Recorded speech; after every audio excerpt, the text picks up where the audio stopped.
এদের অবশ্য দিক পরিবর্তন করেছে। সাদা বর্ণের জার্সি নেই আজকে জাতিরেথি ধাবকপাড়া চারকাটা ভাবের বাজার বগুড়া।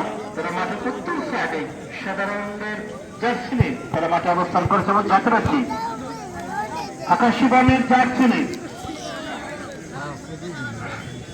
ঘোড়াঘাট ও এমসি ফুটবল একাদশ দিনাজপুর তারা মাঠের দক্ষিণ সাইডে অবস্থান করেছে।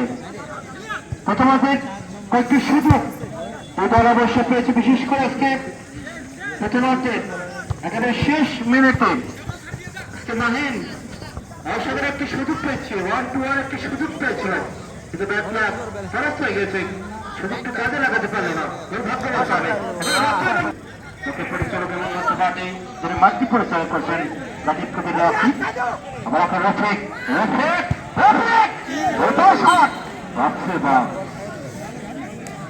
এই বাবাই কারিশমা করে থাকেন, দর্শক দেখে থাকেন আমাদের এই ঘোড়াঘাট দিনাজপুরে খেলোয়াড়টি রফিক। সুপ্রদর্শক মনে আমাদের মাঝে উপস্থিত হয়েছে আমাদের আজকের খেলার সমাজের সভাপতি মতিউর রহমান মন্টু এবং আজকের খেলার সমাজের খেলা হচ্ছে মহোদয় ফিরোজা আহমেদ তথা তাদের মুখ থেকে আমরা একটু কথা শুনব। আমরা কিছুক্ষণের মধ্যে তাদের মুখ থেকে আমরা কথা শুনবো। অবশ্যই তাদের মূল্যবান গঠনমূলক কথা আমাদের অবশ্যই প্রত্যেকে চলার পথে বিশেষ করে দর্শক প্রয়োজন এগুলো কথা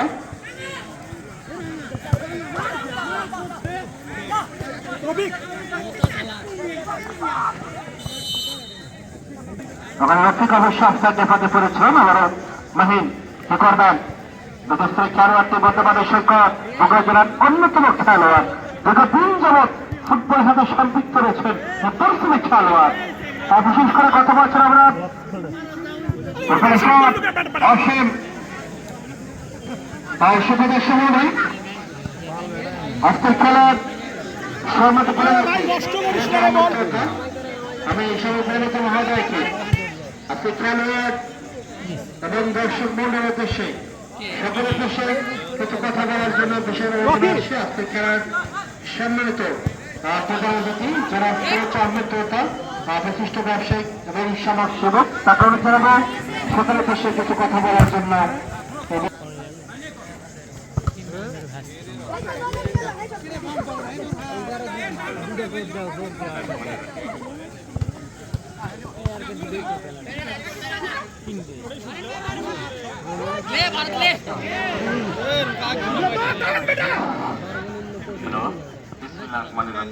আজকের এই ফুটবল টুর্নামেন্ট সম্মানিত সভাপতি করার জন্য যারা দর্শক হিসেবে খেলা দেখছেন তাদেরকেও ধন্যবাদ জানাচ্ছি, কারণ একটি খেলার ফার্ম হচ্ছে দর্শক। যারা আজকের এই খেলায় অংশগ্রহণ করেছেন উভয় দলকে আমার পক্ষ থেকে শুভেচ্ছা ও অভিনন্দন।